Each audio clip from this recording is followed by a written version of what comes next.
Oke, yang saya hormati Kepala Sekolah SMP Kristen Tangga Sondang Pangaribuan, yang saya hormati Wakil Kesiswaan Miss Ruth Bawanti, dan yang saya hormati Dewan Guru SMP Kristen Tangga. Selamat sore semua.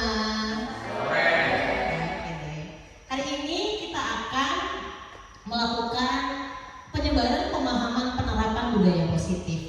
Sebelum kita masuk ke topik ini, izinkan saya membacakan sebuah pantun Bapak Ibu, dan saya minta balasannya tanggapannya dengan Ewa tuh cakep. Ewa tuh cakep ya?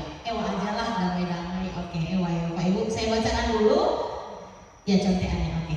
Jalan-jalan ke Kota Medan. Ewa. Jangan lupa beli durian. Ewa. Mari kita mulai dengan senyuman, pahami budaya positif untuk masa depan. Oke, sebelum kita memulai penyebaran pemahaman ini, kita akan berdoa dulu. Doanya akan dipimpin oleh Pak Eslam. Silakan Pak Eslam. Baiklah Bapak Ibu sekalian, sebelum kita melakukan kegiatan ini, kita berdoa menyerahkan ke dalam Tuhan.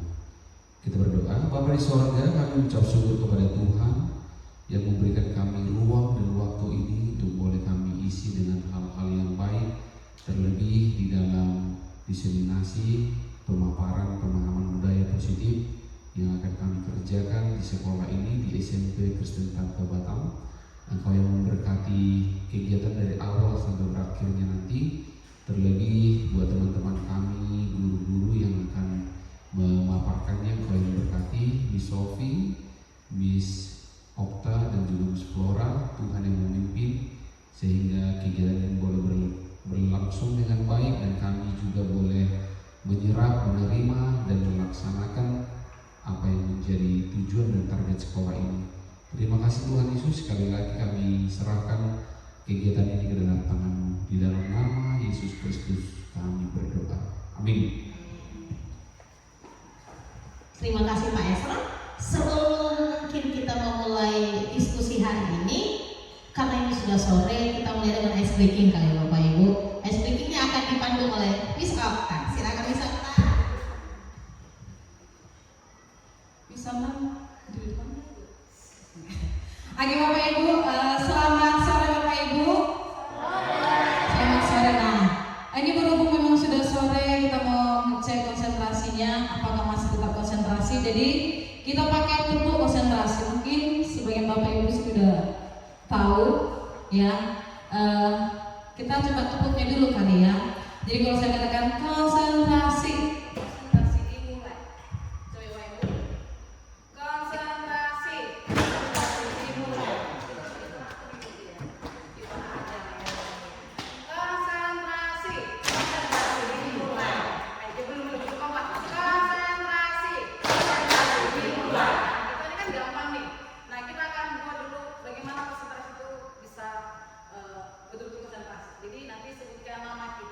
Dan nama teman yang akan melanjutkan kembali. Contohnya nih, konsentrasi dimulai. Flora, Mama Sophie. Sophie Mona. Nah, itu contohnya Bapak Ibu. Tapi mohon izin, mungkin kita pakai nama. Kalau mungkin ada Mister atau Missnya mungkin agak kepanjangan. Jadi mungkin mohon izin buat para senior-senior jika disebutkan nama saja, ya. Oke, nanti yang orangnya bisa berulang, ya. Nah, nanti yang tidak konsen akan berdiri biar nampak memang sampai yang konsentrasi dan tetap masih ikut, ya. Iya. Tapi udah bisa semua kan Bapak Ibu? Bisa ya? Oke, kita akan mulai ya. Mulai dari saya ya. Konsentrasi dimulai. Okta, Dewi, Andika. Telat ya.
Untuk sore hari ini ada 7 topik yang akan kami sampaikan. Yang pertama itu adalah perubahan paradigma belajar, kemudian ada disiplin positif, kebutuhan dasar manusia, motivasi perilaku manusia, posisi kontrol restitusi, keyakinan kelas, dan segitiga restitusi. Saya akan membawakan topik yang pertama, yaitu mengenai pembelajaran dengan paradigma baru.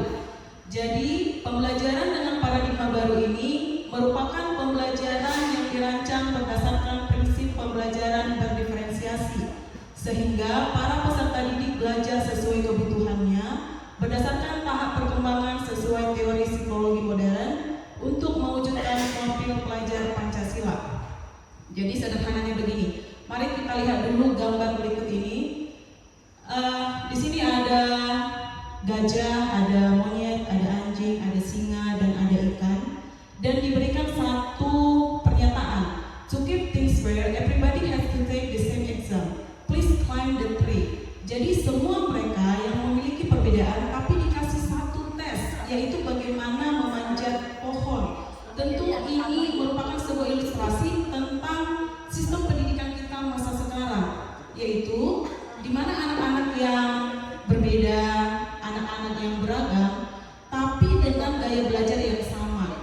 Jadi untuk menyelesaikan permasalahan perbedaan anak didik ini, dibuatlah satu siasat atau satu solusi, yaitu pembelajaran diferensiasi. Jadi pembelajaran diferensiasi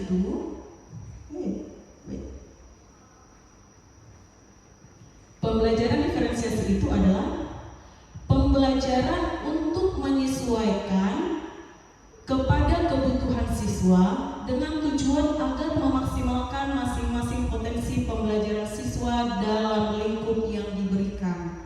Jadi tidak sama lagi semuanya. Begini, ini adalah siklus proses diferensiasi pembelajaran yang dimulai dengan dari kurikulum, yaitu setiap guru harus tahu dulu mata pelajarannya apa dan dia ada di fase berapa dan tujuan pembelajarannya itu bagaimana.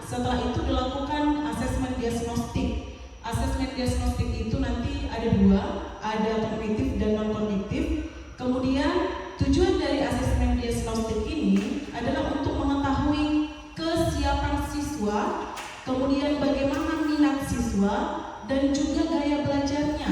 Nah, setelah kita tahu dari asesmen diagnostik ini, baru kita berangkat untuk membuat konten. Konten itu berupa materi yang akan kita ajarkan, dan juga bagaimana cara kita untuk menyampaikan materi itu terlihat dari asesmen diagnostik tadi. Dan juga proses pembelajaran itu berangkat dari asesmen diagnostik itu. Nah, setelah kita lihat kesiapan, minat, dan gaya belajar anak-anak, baru kita tahu konten apa yang harus kita berikan, proses yang bagaimana yang harus kita laksanakan. Setelah ini selesai, barulah kita buat assessment atau produk atau hasil apa yang akan ditargetkan atau dihasilkan oleh anak-anak ini. Dan produknya juga berbeda sesuai dengan kesiapan, minat, dan gaya belajar anak-anak tadi. Setelah itu selesai, setelah asesmen selesai, baru kita lakukan evaluasi. Dan evaluasi ini adalah untuk patokan untuk melakukan putaran berikutnya, rancangan pembelajaran yang berikutnya, kira-kira begitu. Nah, kalau kita berbicara tentang siswa, apa sih itu kesiapan, apa itu minat dan gaya belajar? Kita akan bahas. Nah, aspek kesiapan siswa itu misalnya gini, dari asesmen yang kita lakukan, asesmen diagnostik yang kita lakukan, nanti kita bisa membedakan siswa itu siswa yang berkemampuan tinggi, siswa yang mempunyai kesulitan, atau berkemampuan rendah. Jadi materinya tidak sama lagi karena titik awal anak-anak itu berbeda-beda. Ada yang sudah tahu tentang materinya, ada yang mulai dari pertengahan, atau memang sama sekali tidak mengerti. Jadi tes diagnostik itu nanti untuk mengetahui sampai di mana kesiapan anak untuk memulai pembelajaran. Kemudian yang kedua adalah dari tes diagnostik itu kita juga jadi tahu kebutuhan anak berdasarkan minatnya. Jadi ada anak yang minat olahraga, ada anak yang minat seni, anak yang minat sains, numerik, dan lain-lain. Itu nanti dihasilkan dari tes diagnostik yang sudah dilakukan sebelumnya. Kemudian ada pengelompokan siswa. Jadi karena anak-anak tadi juga berbeda-beda latar belakangnya, tentulah kita mengelompokkan mereka juga berdasarkan profil mereka. Apakah anak-anak ini gaya belajarnya visual, apakah anak-anak ini gaya belajarnya auditori atau kinestetik. Jadi semua perbedaan itu bisa diterima di dalam kelas. Itulah pengertian dari pembelajaran berdiferensiasi. Kemudian kita masuk ke inilah yang dibedakan ya Bapak Ibu. Komponen yang dibedakan dalam pembelajaran berdiferensiasi itu ada kontennya, ada prosesnya, ada produknya, dan iklim lingkungan belajar. Kalau konten, apa sih pelajaran yang harus kita bedakan untuk anak-anak yang mengalami kesulitan, anak-anak yang sudah mengerti, anak-anak yang sudah expert, itu beda kontennya. Prosesnya juga berbeda untuk anak yang kinestetik, anak yang audio tadi juga berbeda. Iklim lingkungan ini jadinya kita mengenali anak-anak yang sudah expert, yang sudah mampu menolong orang yang lemah. Itu diferensiasi.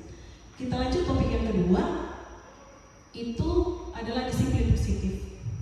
Nah, coba kita lihat gambar berikut ini. Yang pertama sekali, mungkin kita pernah melihat anak-anak berseragam sekolah menggunakan kendaraan tapi tidak pakai helm. Kalau kita tanya kenapa ini bisa terjadi, alasannya adalah tidak ada polisi yang tilang atau tidak ada yang mengawasi, gitu.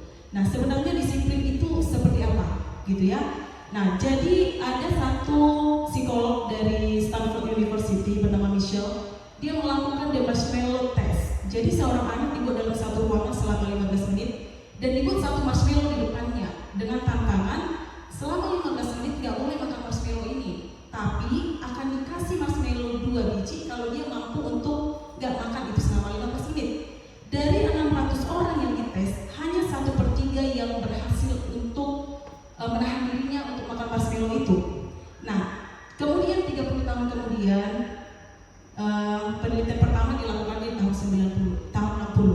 Tahun 90 dia kumpulkan lagi anak-anak yang sama yang dilakukan tes di awal itu, dan ternyata anak-anak yang berhasil untuk menunda makan marshmallow itu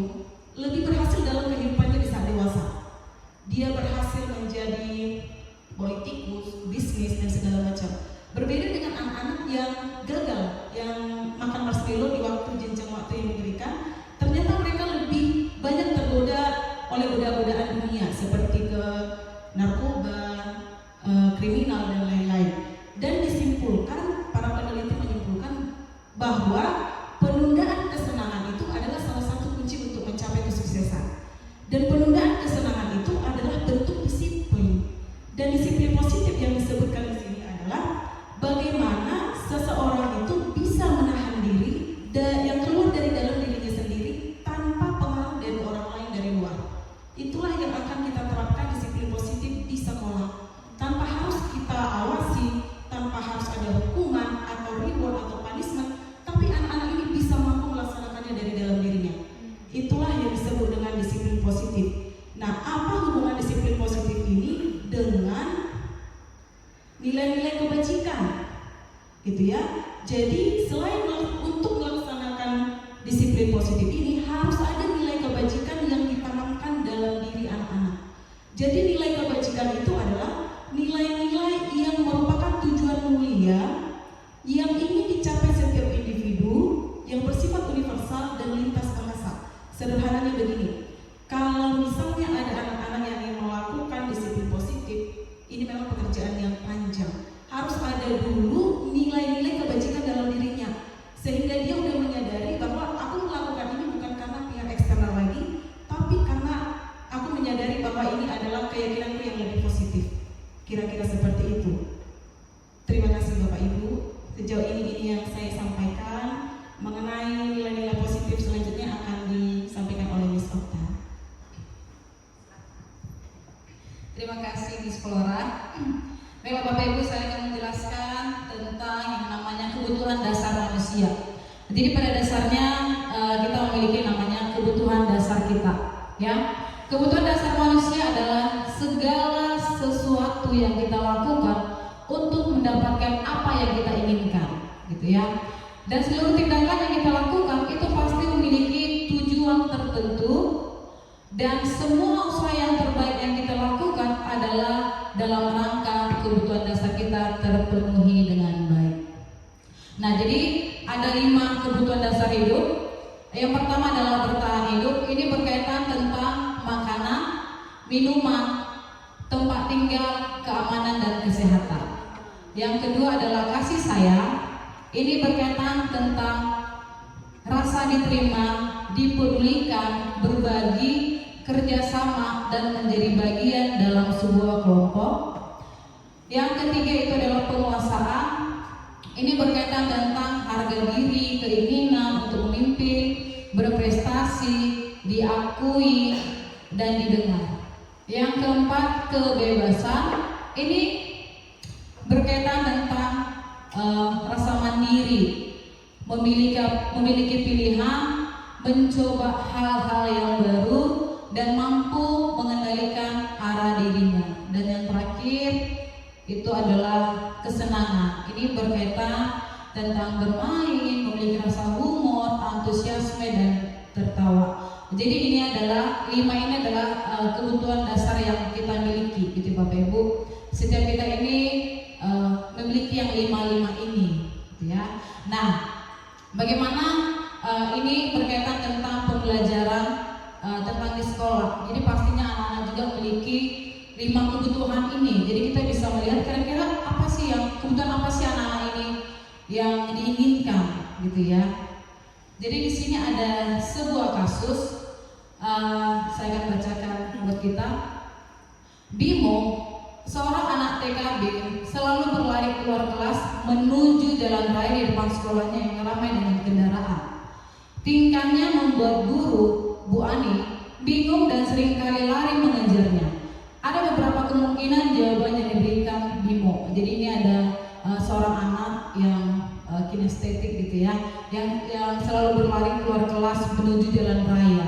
Nah, ini membuat gurunya itu bingung dan seringkali lari mengejarnya. Nah, jadi nanti ada beberapa kemungkinan jawaban yang diberikan Bimo. Dari yang kelima kebutuhan ini Bapak Ibu, coba kita telah kira-kira kebutuhan apa yang ingin dipenuhi oleh Bimo jika respon Bimo seperti berikut. Jadi nanti ada beberapa respon Bimo, nanti Bapak Ibu coba jawab ya, kira-kira kebutuhan apa. nanti yang bisa menjawab saya kasih lagi kembali yang ini. Jadi ini mungkin harganya nggak seberapa, tetapi ketika dapat 5, pada teman kita nggak dapat, itu sebuah kebanggaan ya Bapak Ibu ya. Memang harganya nggak seberapa gitu ya, sebuah prestasi gitu ya. Oke, jadi kemungkinan jawaban yang pertama itu adalah ini jawaban dari Ibu. Aku senang main kejar-kejaran dengan ibu guru, seru. Nah, kira-kira ini dari 5 kebutuhan tadi, dari yang bertahan hidup, coba saya mundurin Bapak Ibu. Dari yang ini, dari yang kelima ini, yang bertahan hidup, kasih sayang, penguasaan, kebebasan, kesenangan. Kira-kira yang tadi itu termasuk kebutuhan dasar apalah yang diinginkan oleh si Bimo? Aku senang main kejar-kejaran dengan ibu guru, seru. Ayo Bapak Ibu, siapa kira? Ini pasti udah tahu jawabannya. Miss Anika lah dulu. Kira-kira ini kebutuhan apa yang diinginkan Bimo, Miss? Kebutuhan yang diinginkan Bimo itu berupa kesenangan. Oke. Karena ada kata senang. Oke. Benar sekali. Tepuk tangan untuk Miss Anika. Ya, kebutuhan yang diharapkan adalah kesenangan. Ya, aku senang main kejar-kejaran dengan ibu guru, seru. Gitu ya Bapak Ibu. Oke. Yang lainnya, ibu kejar aku karena ibu guru sayang aku. Oh, ini ada kedua kali ya. Miss Ruth ya. Oke, silakan Miss Ruth. Pak Pran, maaf ya Miss Ruth. Lebih cepat lagi ya. Oke, Pak Pran, kira-kira ini kebutuhan dasar apa yang diinginkan oleh Bimo? Kasih sayang. Yang benar, kasih sayang. Ibu sayang aku. Jadi kadang ada juga anak-anak kayak gini ya Bapak Ibu ya, dia sengaja cari-cari hati. Oke, aku hebat kan, aku bisa bikin ibu guru kejar aku. Ayo. Udah lupa ya? Oh, Pak Yanuar. Apa tadi itu?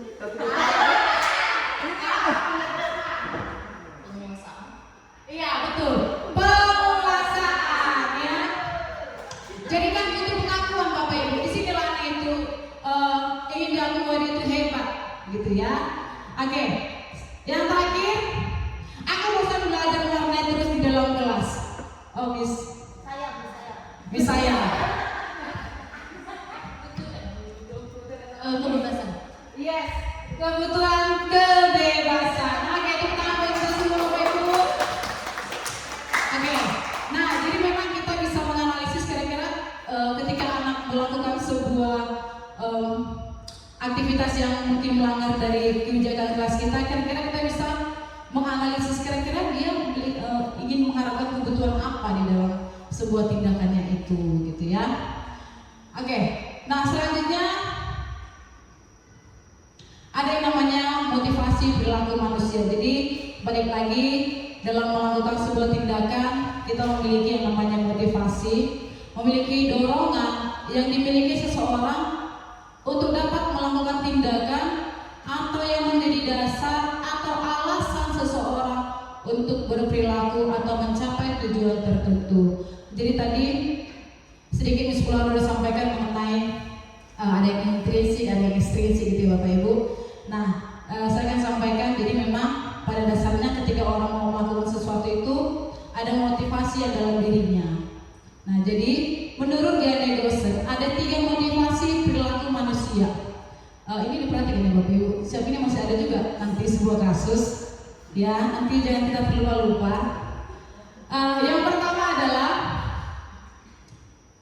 untuk menghindari ketidaknyamanan hukuman. Jadi yang pertama adalah motivasi seseorang melakukan sesuatu itu, yang pertama adalah untuk menghindari ketidaknyamanan atau hukuman. Ini adalah tingkat terendah dari motivasi perilaku manusia, karena memang dia ini tidak mau melakukan, atau misalnya dia melakukan sebuah hal itu untuk menghindari namanya hukuman, untuk menghindari namanya ketidaknyamanan, jadi dia melakukannya. Jadi biasanya pertanyaan yang dimiliki dalam seseorang itu adalah, kalau aku melakukan ini, kira-kira hukuman apa yang aku dapatkan, gitu ya. Itulah yang membuat pertanyaan dari seseorang inilah. Jadi dia melakukan sebuah perilaku, melakukan sesuatu itu karena ada hukuman, gitu ya, untuk menghindari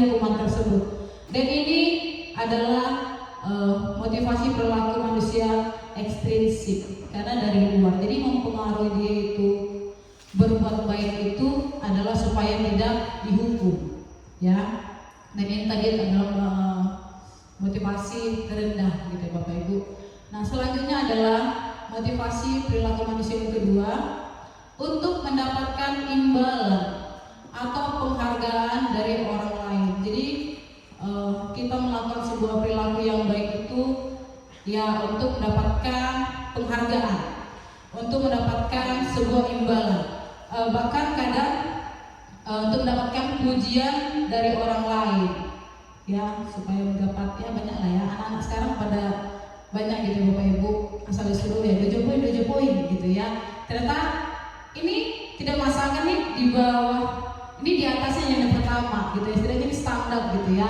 Walaupun memang ini juga adalah perilaku manusia ekstrinsik dari luar, dia membuat sebuah kebaikan itu, melakukan sebuah kebaikan itu karena ada motivasi dari luar gitu ya.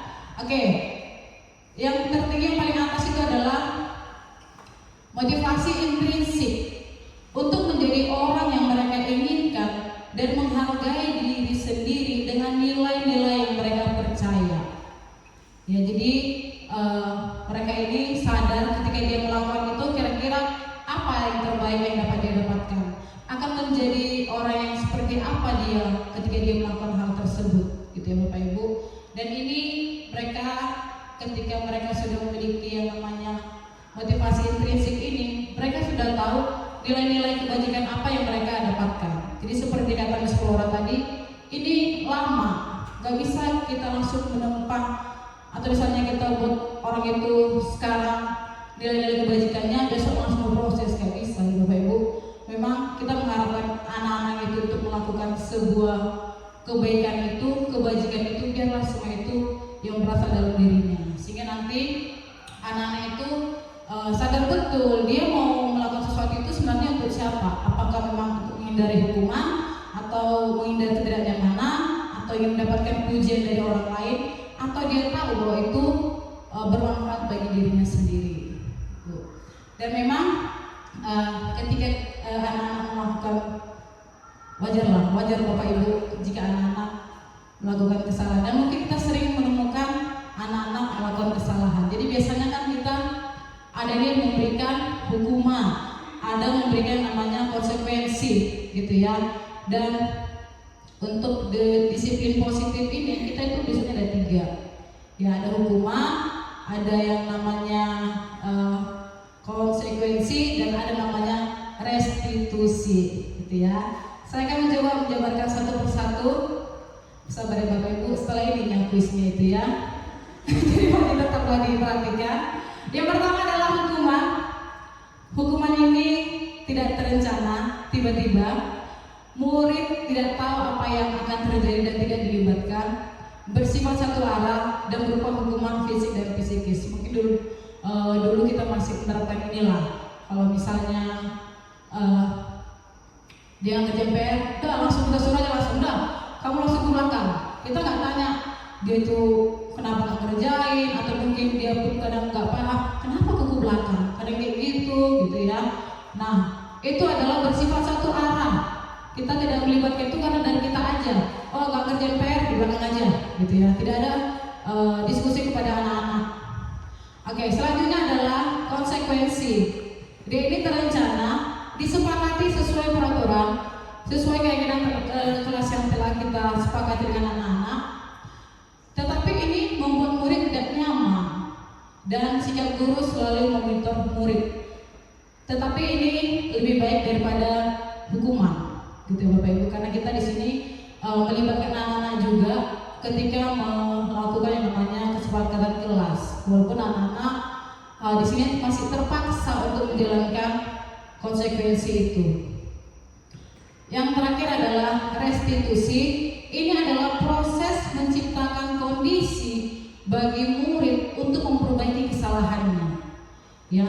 Dan ini adalah proses kolaboratif yang mengajarkan murid untuk mencari solusi sendiri. Jadi memang pada dasarnya kita akan tanya kepada mereka, kira-kira dan nanti mereka itu yang akan menyadari aku salah gitu ya. Dan kira-kira apa yang harus kamu lakukan untuk menebus kesalahan kamu. Mereka akan mencari solusinya ya Bapak Ibu. Nanti kita akan lihat penerapan restitusi ini. Ya, nanti akan disampaikan oleh rekan saya yang lain. Nah, baiklah, itu adalah mengenai hukuman, konsekuensi, dan restitusi. Kita akan lihat perbedaannya dari contoh berikut. Nah, ada sebuah contoh nih. Siswa sering tidak mengerjakan PR. Nah, kalau ini dalam bentuk hukuman, guru menghukum murid dengan berdiri 10 menit di depan kelas, berdiri atau berdiri di luar kelas selama jam pelajaran. Ya, itu adalah hukuman. Nah, konsekuensi ini, guru memberikan konsekuensi untuk menulis PR sebanyak 3 kali. Nah, restitusinya, guru menanyakan keinginan kelas dan membantu siswa menyelesaikan masalah. Guru terbuka dan murid menghormati dirinya dan orang lain. Nah, dari kasus ini kita bisa lihat perbedaan hukuman, konsekuensi, dan restitusi. Nah, hukuman itu sama sekali tidak berkaitan dengan kasus dia, ya Bapak Ibu. Nah, sedangkan yang konsekuensi ini masih berkaitan karena dia menulis PR walaupun sebanyak 3 kali. Nah, restitusi nanti di sini muridnya itu, guru itu akan membantu siswa menyelesaikan masalah. Jadi siswa itu kan nanti yang memberikan solusi atas masalahnya. Oke. Nah, di sini ada 3 pertanyaan. Apakah ini sebuah hukuman atau sebuah konsekuensi? Ya, tadi sebelumnya Bapak Ibu udah paham ya apa itu hukuman, konsekuensi, dan restitusi. Ini juga nanti akan mendapatkan juga sesuatu yang kuning-kuning itu, yang berkilau itu ya Bapak Ibu. Oke, kita mulai yang pertama. Murid diminta untuk push up 15 kali karena tidak menggunakan masker di sekolah. Kira-kira, dari belakang dulu Pak Endo ya. Kira-kira hukuman atau konsekuensi? Apa Pak? Iya betul, hukuman ya. Karena tidak ada kaitan push up dengan tidak menggunakan masker di sekolah. Oke. Agak jantin kali, otak nanti otaknya. Oke, selanjutnya. Boleh Pak coba diri. Saya bisa lihat siapa yang duluan ini. Pak Endo lagi? Iya ganti kenapa nanti yang kasih. Oh, bisa Midola. Konsekuensi. Oke, konsekuensi ya. Konsentrasi. Oke. Tapi coba bentar ya. Kira-kira Miss Midola kenapa mengatakan ini konsekuensi ya, Miss? Sesuai dengan yang tadi bisa kita jelaskan, lebih cenderung ke konsekuensi sih. Iya benar ya, kan ini masih berkaitan juga tentang pelajaran ya Bapak Ibu. Oke. Yang terakhir.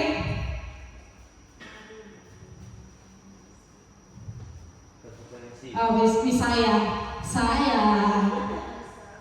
Sepertinya konsekuensi Miss, karena masih berkait itu kan pelajaran PJOK. Jadi kalau lari keliling lapangan itu masih bagian dari latihan itu. Oke, benar sekali. Ini adalah konsekuensi ya, karena ini berkaitan dengan pelajaran PJOK. Gitu ya Bapak Ibu. Kalau misalnya ini tidak misalnya datang terlambat sekolah, ini tidak berkaitan. Tapi berhubung ini adalah pelajaran PJOK dan itu juga merupakan pemanasan, ini adalah konsekuensi. Nah, jadi untuk kita menentukan hukuman dan konsekuensi ini berkaitan tentang juga posisi kontrol guru di dalam kelas, dan ini akan disampaikan oleh teman rekan JDP di Sofia.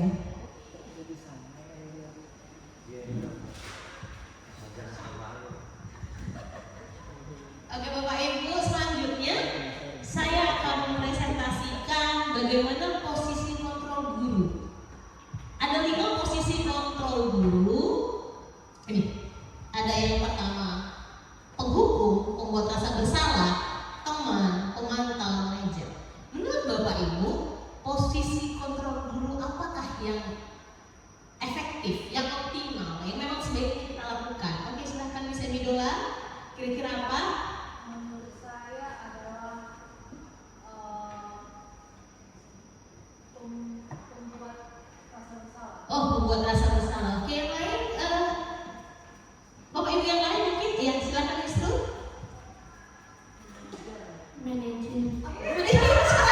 Sangat lembut ya.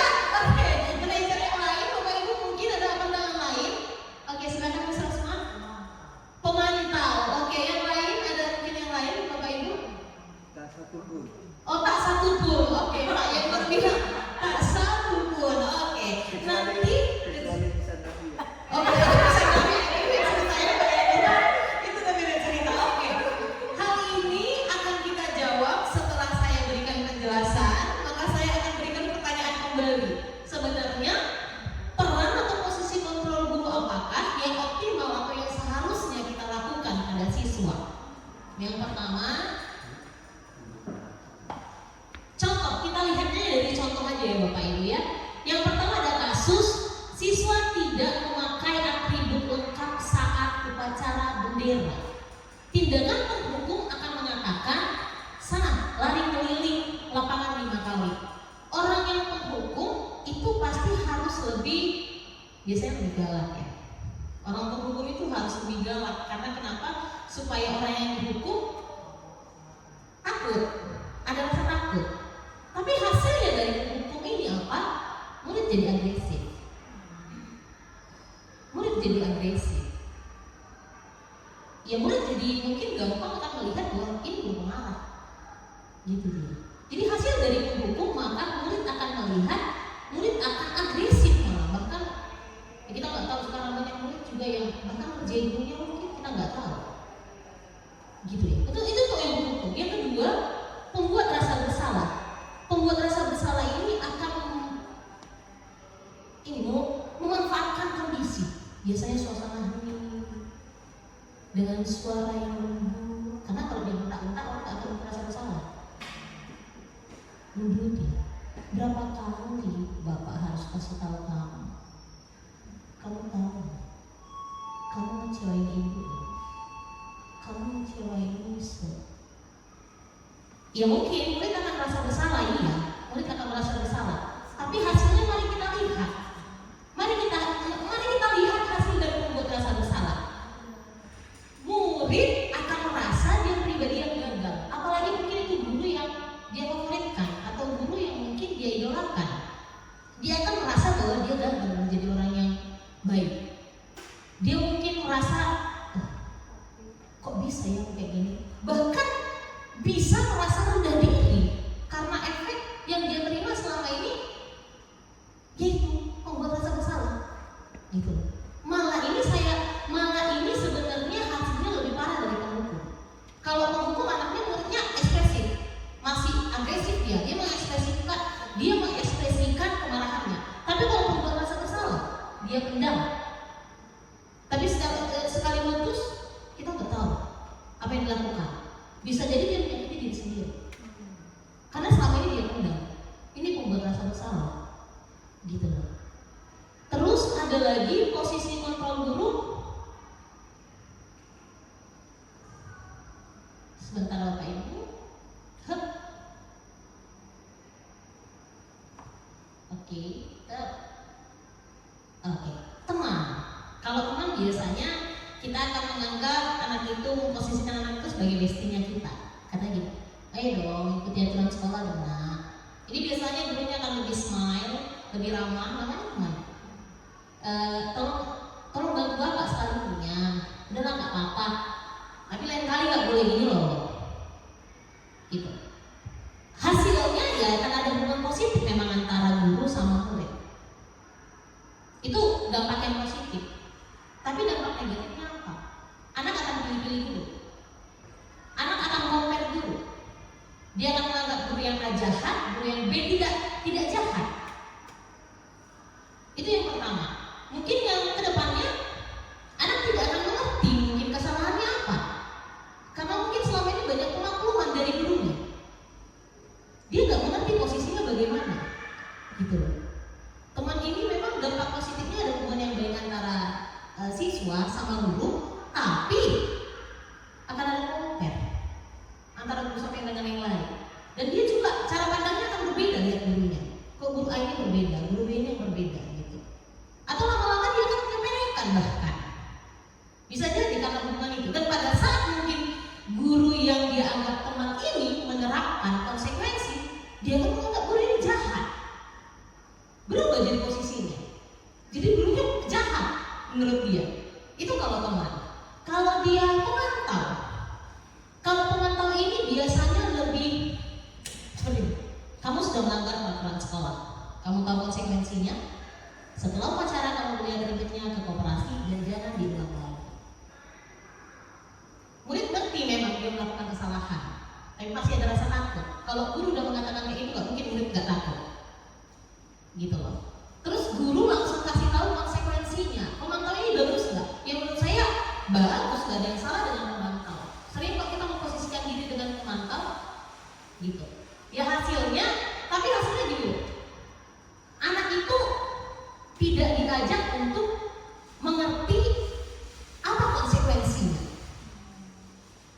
Konsekuensi langsung berasal dari situ. Kesalahan, konsekuensi atas kesalahan itu hanya berasal dari murid. Murid tidak mengerti kenapa dia harus melakukan itu. Tapi beda kalau manajer. Kalau manajer, dia akan kembalikan pola pikir anak ke kesepakatan kelas atau keyakinan kelas yang sudah disepakati.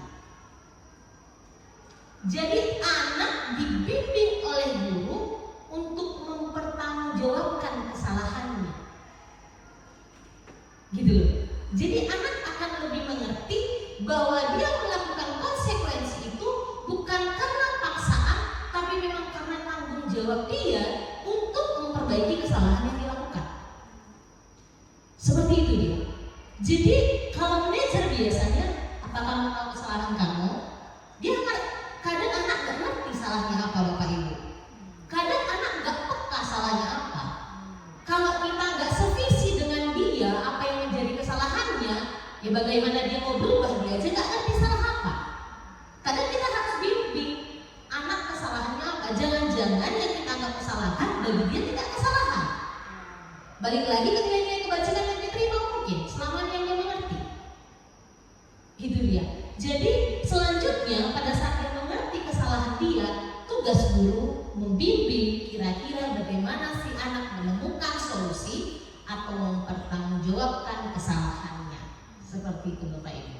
Dari 5 posisi kontrol tadi, yang paling bawah itu penghukum, yang kedua itu membuat rasa bersalah, yang ketiga itu teman, yang keempat itu pemantau, yang kelima manajer. Jadi sebenarnya manajer ini kolaborasi antara teman dan pemantau.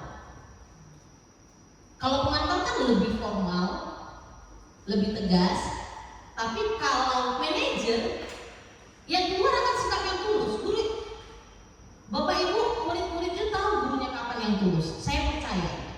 Dan posisi manajer adalah posisi guru yang benar-benar tulus supaya anak ini mengerti apa menjadi salahnya, dan kita membimbing supaya anak bisa memperbaiki kesalahannya sesuai keyakinan atau kesepakatan yang sudah dia tahu. Lagi-lagi ini bukan berasal dari guru. Guru hanya membimbing si anak. Itulah dia 5 posisi kontrol guru. Jadi menurut Bapak Ibu sekalian, dari penjelasan yang barusan saya jelaskan, sebaiknya posisi kita yang lebih efektif dan lebih baik, optimal untuk diterapkan dalam memposisikan diri kita sebagai guru. Posisi apa?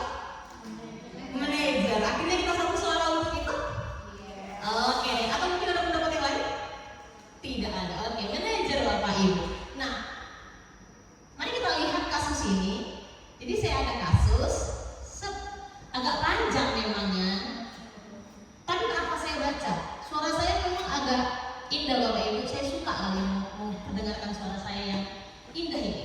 Contoh kasus, Sabrina hari itu baru terlambat, buru-buru sampai ke sekolah.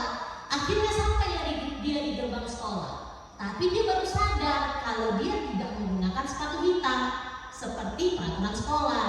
Di depan kelas, Bapak Lukman memperhatikan sepatu Sabrina yang berwarna coklat. Sabrina berusaha menjelaskan bahwa dia terburu-buru dan salah mengenakan sepatu. Pak Lukman menanyakan Sabrina, apa peraturan sekolah tentang seragam warna sepatu? Sabrina menjawab, sudah mengetahui sepatu harus berwarna hitam. Namun karena buru-buru, salah mengenakan sepatu. Selain tidak mungkin kembali pulang karena rumahnya jauh, Pak Lukman tetap bersikeras pada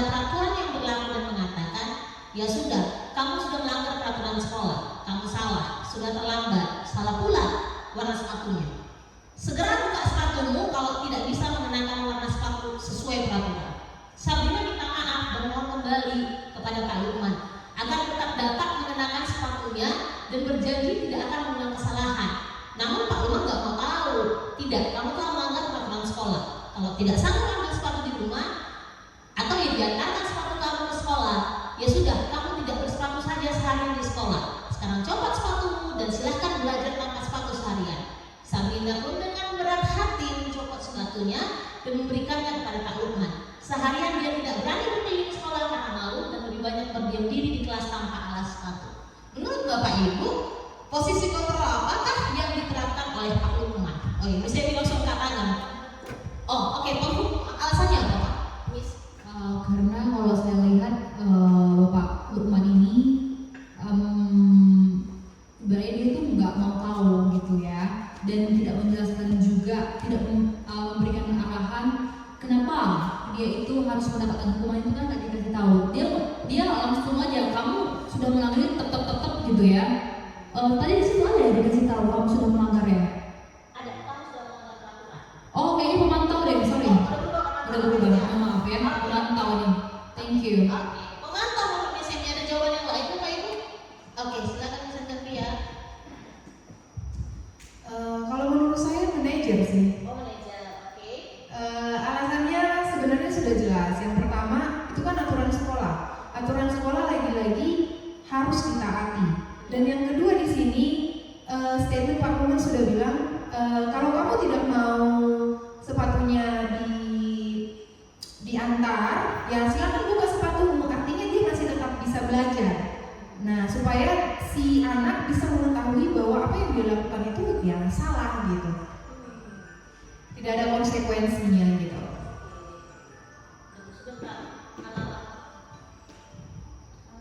Alarm sebentar ya Bapak Ibu, ada memang iya, ini alarm Ibu Okta.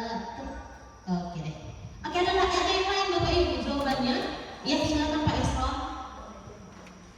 Kalau saya sih lebih memilih Pak Lukman ini seorang pembuat rasa bersalah. Pembuat rasa bersalah karena dia tidak ada tidak ada pemakluman atau segala macam. Jadi intinya Sabrina dia jadi merasa bersalah, tidak berani keluar apa-apa karena berbeda sendiri kan sepatunya dicopot. Itu rasa bersalah yang mendalam dalam diri Sabrina ini. Itu pendapat saya. Terima kasih Pak Esron. Adakah pendapat lain? Oke deh. Untuk Miss lagi. Biar jawabannya ada Miss variatif. Oke. Alasannya Miss? Kalau kan hukum aja dia. Oh gitu ya. Iya, kan harus pakai restitusi gitu kan. Oh iya. Siap. Karena kalau manajer enggak, itu kan paling bagus kan ya. Iya, jadi yang cari solusi nggak kesepakatan bersama gitu kan sih. Karena di situ kan Sabrina pun dengan berat hati mencopot sepatunya aja nggak terima. Gitu. Anaknya nggak terima gitu kan. Jadi Miss. Oh berarti cuma satu posisi yang nggak terwakil dari Pak Lukman, yaitu bestie, teman. Oke. Untuk jawaban mutlaknya sebenarnya tidak ada jawaban yang mutlak Bapak Ibu. Penghukum juga boleh, untuk pemantau juga boleh, tapi mungkin ini tidak akan mencerminkan posisi kontrol yang manajer. Karena bagaimana? Balik lagi, peran manajer adalah membimbing anak untuk mengetahui solusi dari kesalahan yang dilakukan. Pak Lukman tidak ada kegiatan membimbing, dia yang kasih pilihan untuk semua konsekuensi yang akan diterima oleh Sabrina. Dan Sabrina wajib melaksanakan konsekuensi yang dilakukan oleh Pak Lukman. Seperti itu dia. Hal ini sudah pasti bukan posisi dari manajer gitu. Kalau penghukum boleh, untuk yang memantau juga boleh, gitu Bapak Ibu. Jadi untuk kasus ini tidak ada jawaban yang konkret atau yang pasti harus seperti ini, tidak. Tapi yang pastinya posisi Pak Lukman tidak mungkin menjadi manajer. Karena balik lagi, manajer akan membimbing anak untuk mengetahui solusi atas kesalahan yang dilakukan. Tentunya ada bimbingan guru, bukan jadi anak mengatakan solusi langsung, yes, no. Ada bimbingan dari guru, tetap guru yang membimbing. Tapi murid akan mengerti bahwa oh iya, ini konsekuensi dan tindakanku karena dia yang memberikan solusinya. Tidak akan ada lagi paksaan. Seperti kalau Sabrina kan wajib. Tengok responnya Sabrina pun berat hati mencopot sepatunya, berat hati. Anak yang gurunya menerapkan posisi kontrol manajer, hasilnya tidak akan seperti ini. Seperti itu Bapak Ibu. Nah, untuk menerapkan posisi kontrol manajer itu pentingnya adanya keyakinan kelas, atau mungkin kita sering dengar atau kita terapkan itu kesepakatan kelas. Mengapa keyakinan kelas atau kesepakatan kelas bukan peraturan kelas? Bapak Ibu hanya mau menjawab? Mengapa keyakinan kelas bukan peraturan kelas? Oh iya, Miss Emi. Ini dapat terus Miss Emi, saya bawa dulu hadiah ini terus. Oke, jadi mengapa keyakinan kelas bukan peraturan kelas? Karena kalau kita buat keyakinan kelas itu ada kesepakatan dalamnya antara kita guru dengan anak-anak. Gimana nih enaknya gitu ya? Jadi benar-benar kita diskusi bersama anak itu untuk mengambil sebuah kesepakatan kelas supaya teratur kelas kita itu. Sedangkan kalau peraturan itu satu arah aja dari kita dan itu belum tentu dinikmati sama anak-anak, dan itu bisa menjadi satu beban sehingga anak pun jadinya tidak menikmati pembelajaran kita. Terima kasih Sophie. Tepuk tangan dong untuk Miss Emi, Bapak Ibu, sangat rangkum untuk itu semua. Saya rasa kita sudah dapat semua. Ini sudah dapat hadiahnya. Saya akan bawa ini terus Miss. Siapa tahu Miss Emi tetap jawab, saya standby kan Miss. Jadi mengapa keyakinan kelas bukan peraturan kelas? Benar banget kata Miss Emi. Kenapa kesepakatan? Kenapa keyakinan? Pada saat hal ini diyakini bersama-sama, maka pada saat melakukannya tidak ada lagi keterpaksaan, karena merupakan keyakinan bersama. Tapi pada saat itu peraturan, maka itu akan berasal dari guru saja, sepihak. Murid wajib untuk melakukannya, padahal tidak ada kesepakatan sebelumnya untuk melakukan itu. Jadi sangat penting bagi kita untuk melakukan kesepakatan atau keyakinan kelas, dan saya yakin kita juga sudah menerapkan ini. Tapi kita akan ulas kembali, apa sih ciri-ciri keyakinan kelas ini? Keyakinan kelas bersifat abstrak, berupa pernyataan universal, dibuat dalam pernyataan positif, sedikit saja agar mudah diingat, sesuai dengan kondisi kelas. Semua warga sekolah atau warga kelas dilibatkan saat membuat keyakinan kelas. Bagaimana pertama kali dalam langkah-langkah untuk membuat keyakinan kelas? Kita mungkin terapkannya dalam hal seperti ini. Misalnya, bagaimana kelas yang kamu impikan? Lempar pertanyaan terbuka kepada anak-anak, bagaimana kelas yang kamu impikan? Bagi sticky notes mungkin, anak-anak bisa tulis itu. Bagaimana kelas yang mereka impikan? Selanjutnya, dikumpulkan, kita bahas keyakinan yang sudah dibuat. Setelah dibahas, jadi pilah yang mana yang kita yakini. Nah, keyakinan kelas tadi bisa berubah dari sebaiknya keyakinan kelas, dan harus itu keyakinan kelas itu kalimat positif. Contohnya seperti ini. Jangan datang terlambat. Kira-kira itu kalimat positif atau kalimat yang negatif? Negatif. Bagaimana dia berubah menjadi kalimat positif? Datanglah tepat waktu. Jadi keyakinan kelas itu harus diubah menjadi kalimat positif. Gitu dia Bapak Ibu. Dan keyakinan ini penting Bapak Ibu. Membuat keyakinan kelas tidak perlu banyak-banyak. Minimal 3, maksimal 9 mungkin sudah cukup. Tapi benar-benar mengerti dan ditaati oleh seluruh anggota kelas atau mungkin warga sekolah. Oke Bapak Ibu, sekian tentang keyakinan kelas. Kita akan lanjutkan ke dalam apa sih guna keyakinan kelas nanti Bapak Ibu. Keyakinan kelas ini slide terakhir Bapak Ibu izin. Kita akan melihat video, kita akan layangkan video. Speakernya udah aman Kamis? Oke, kita akan melayangkan video. Bagaimana pentingnya keyakinan kelas ini untuk penerapan ada yang namanya segitiga restitusi. Segitiga restitusi. Sebentar ya Bapak Ibu. Ini dia, ada cuplikannya. Apakah kedengaran kira-kira Miss? Pak Islam boleh dibantu pakai speaker yang ini mungkin Pak? Boleh Pak? Atau speaker Bluetooth ya? Pakai mikrofon. suara artisnya agak lembut ini Bapak Ibu, sebentar ya. Oh iya, iya.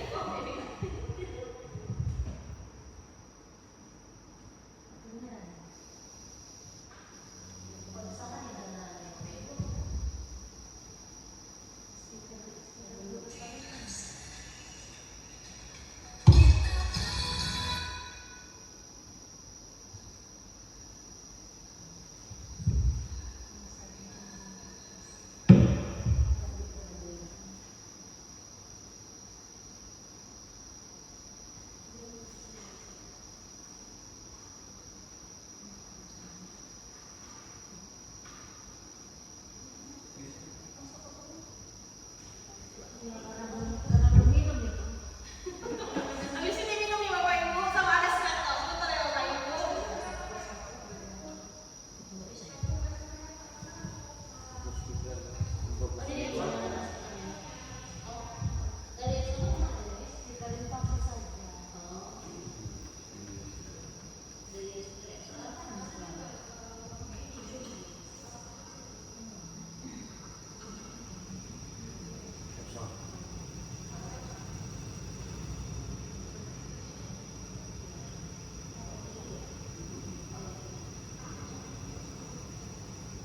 bersama dan beliau mengatakan kalau kamu telah halo Satria, bagaimana pembelajaran hari ini? Oke, jadi tadi Miss berbicara dengan Miss Mona dan beliau mengatakan kalau kamu terlambat 15 menit masuk ke kelasnya, ada anak kenapa?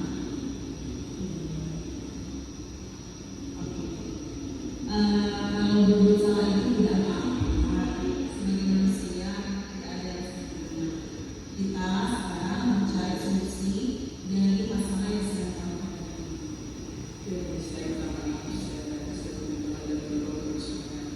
Saya belum karena memang saya main basket, tapi saya banyak kesulitan kalau saya datang.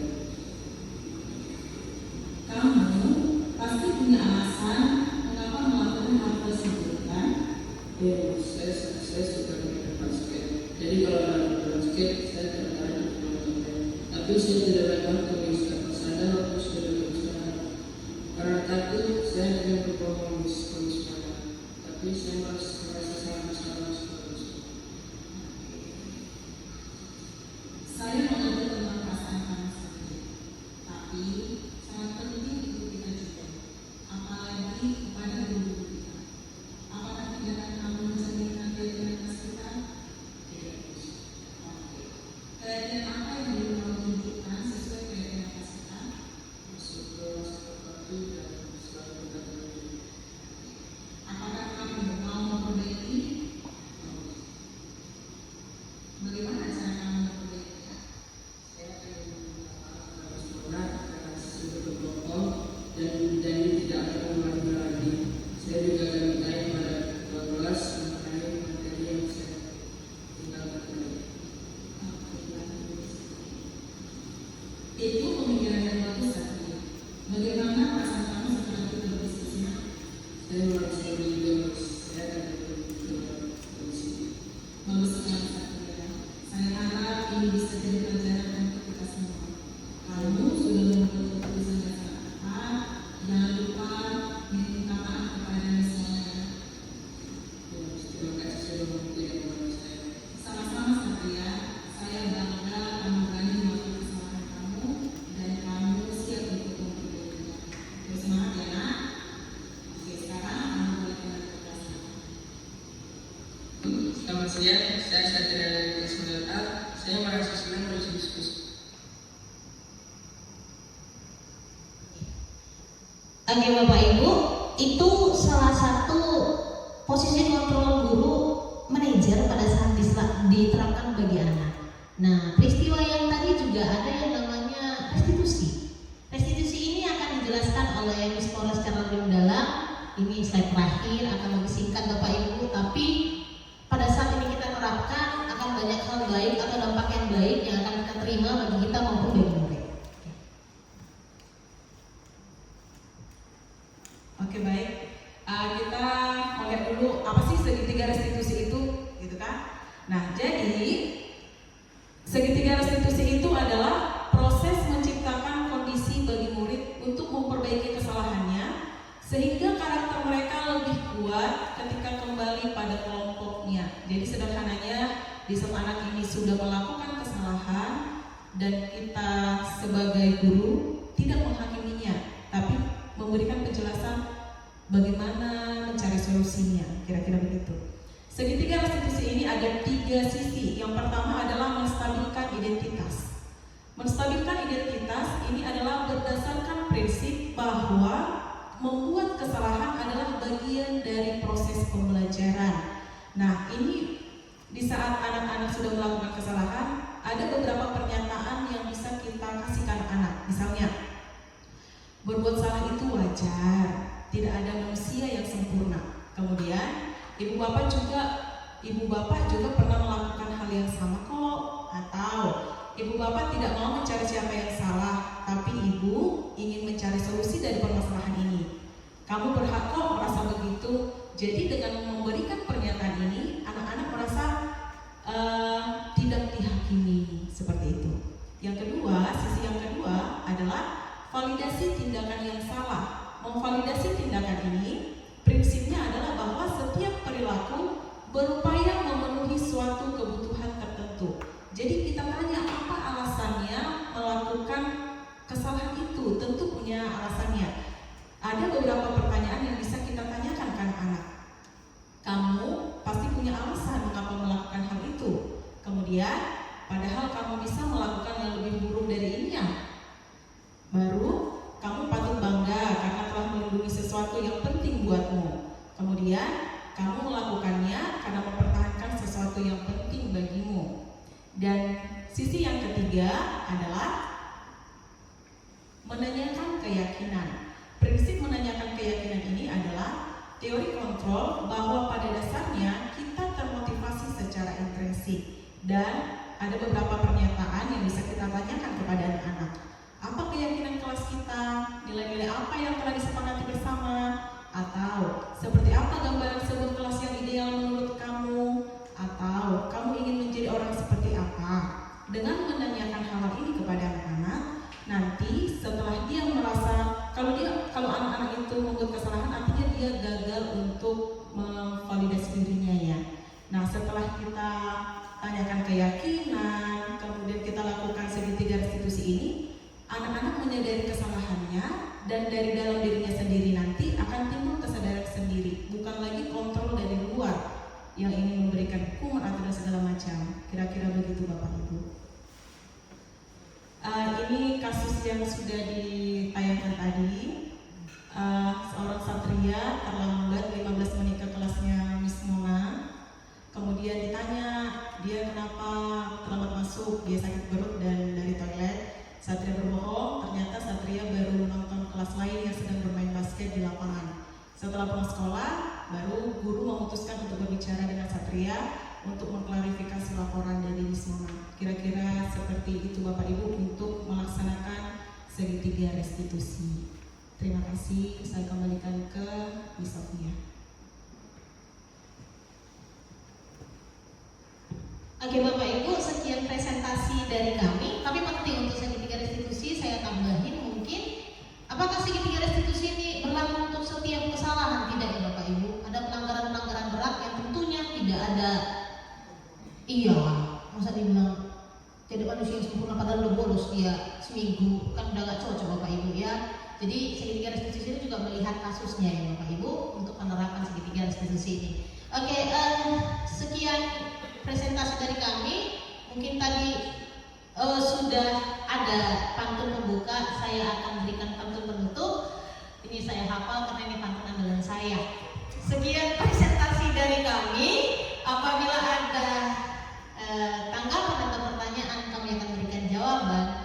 Karena kami di sini untuk presentasi, bukan mengisi hati yang sunyi, Bapak Ibu. Oke. Terima kasih Bapak Ibu. Selamat sore semuanya. Oh iya. Bapak Ibu silakan, kita ada menyediakan kopi, teh, dan snack. Silakan menikmati. Terima kasih partisipasinya. Oke.